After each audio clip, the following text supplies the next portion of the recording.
వస్తువుల కోసం ఒక అతను వచ్చి ఊర్లో అంతా అరిసేవాడు, పాత వస్తువులు కొంటాం తెమ్మని.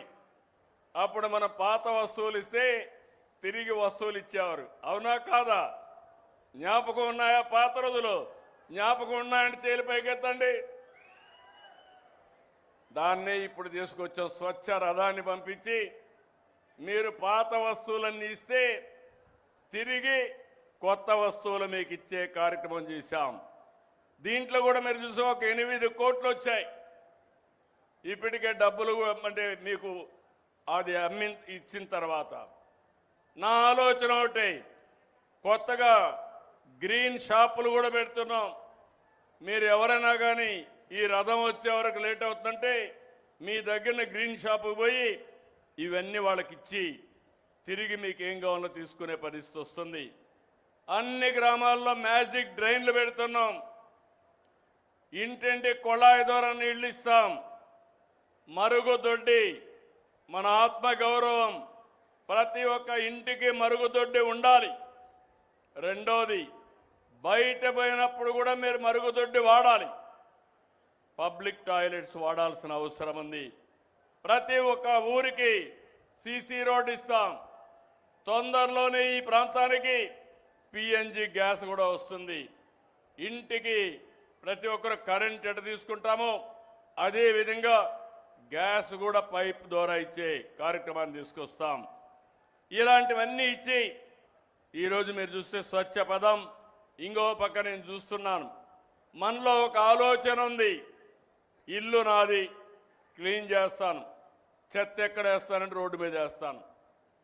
రోడ్డు నాది కాదనుకుంటాం. అదే జపాన్లో చూస్తే ఎక్కడ స్వీపర్స్ ఉండరు, ఎక్కడ చెత్త ఉండదు. ఎక్కడనో కాగితం కనపడిస్తే దాన్ని గౌరవంగా తీసుకొని పర్సులో పెట్టుకొని నేరుగా ఇంటికి తీసుకుపోయి డస్ట్బిన్లో వేస్తారు.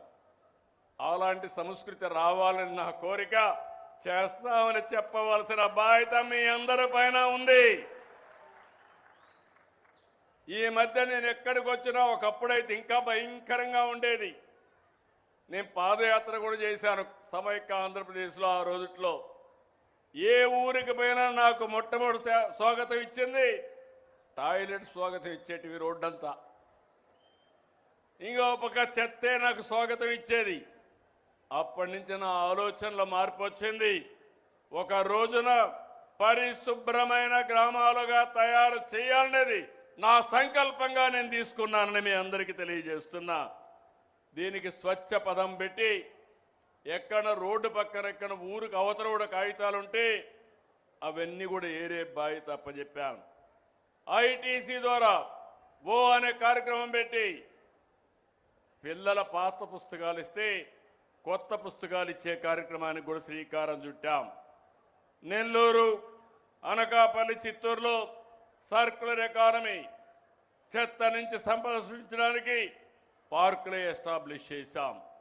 50 ప్లాస్టిక్ యూనిట్లు ఈ రోజున పనిచేస్తున్నాయి. ఇంకొక 210 తీసుకొస్తున్నాం.